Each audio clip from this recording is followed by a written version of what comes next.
Hey guys, what's up? What's up? Today we're going to talk about High Roller written by ML Preston. This is my first time ever reading anything from ML Preston. So far so good. I love the book, I love the plot, and I love the characters. Okay, so let's get into it. Carter is an entertainment lawyer. He's based out of California, but he comes every now and then to Vegas. Tiffany is starting over. She just newly got out of a divorce, and she's starting all over again, and she's becoming a cocktail waitress at the casino. They met in the high roller's room because he is a high roller and he normally has his poker nights in his room.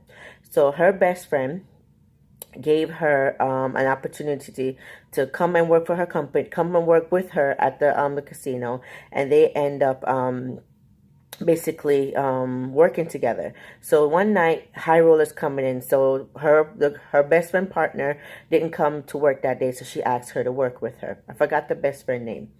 Anyway, so Tiffany went and was working with the best friend. Immediately, you could tell she found Carter attractive, but she was still new to it, so she didn't want to basically mess up, and she was nervous. Lo and behold, she was supposed to make Carter a drink, and the drink spilled on him, and then he changed, and then like their relationship started at that point. Now, as I said before, Tiffany's just coming out of a divorce. Her previous husband also was a lawyer. But is a lawyer. And their relationship went bad because he cheated on her on their anniversary. So lo and behold, when the relationship started with Carter, she automatically had her guard up because she knew what kind of responsibility comes with being with a lawyer.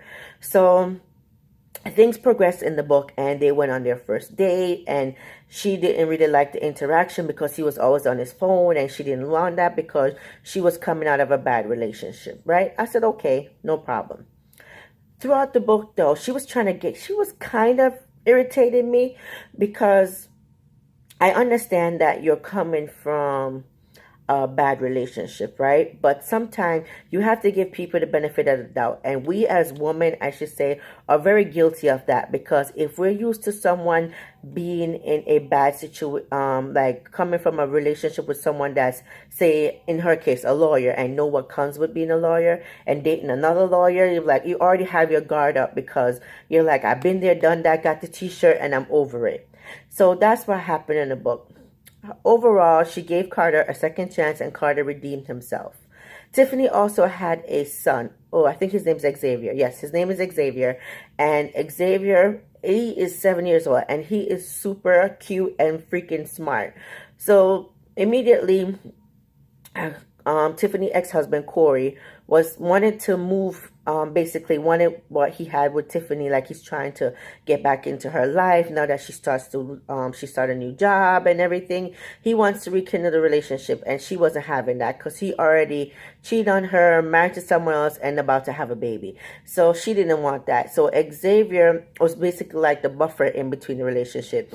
He basically told his dad how he felt about the relationship, and now that know that his mom is dating somebody else or interested in somebody else, he's upset about it and he wants to move in.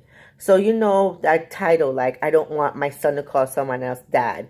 I guess it's an ego thing and a pride thing when it comes to men, but some women are like that too, because when a woman treats a guy bad and they get a new girl, they're like, oh, you can't have no other woman around my child. So that roles reverse itself. So I understand that. But Carter was never trying to overstep his boundaries, and he was never trying to like be Xavier's dad. He just want to be another role model for Xavier, and I gave him props for that. So overall, throughout the book, their relationship progressed. Tiffany and Carter relationship progressed. Tiffany basically spearheaded Carter and Corey to have a meeting, and Corey got over his jealousy and his pride, and him and Carter basically became social and civil with each other, and basically interact with each other, which was awesome. Overall, I think the book was a very good book. It was very entertaining. It was very sweet and very not complex, but like kind of touchy at times, because Tiffany was very she wanted to find her independence again, and I think she felt like she was losing herself in Carter because she already lost herself in Corey, and she's trying to build herself back up. So there was a lot of self-doubt there, and a lot of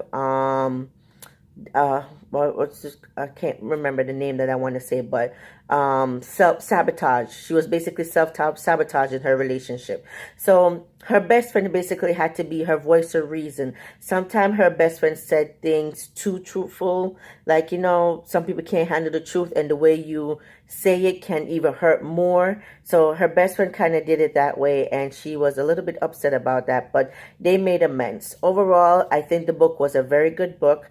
I thought it was a standalone, but it ended up being, it's going to be a series, so I'm not sure when part 2 is coming out. But I really did like the book. I can't wait to see what part 2 has in store, because I want to see how Carter intertwined both lives together, and if Tiffany is basically going to overcome her self-sabotaging and her self-doubt to see how this relationship can progress. So that's the end of the book review, guys. I will have the link of the book in my description box, so check it out and let me guys know what you think. Bye, guys.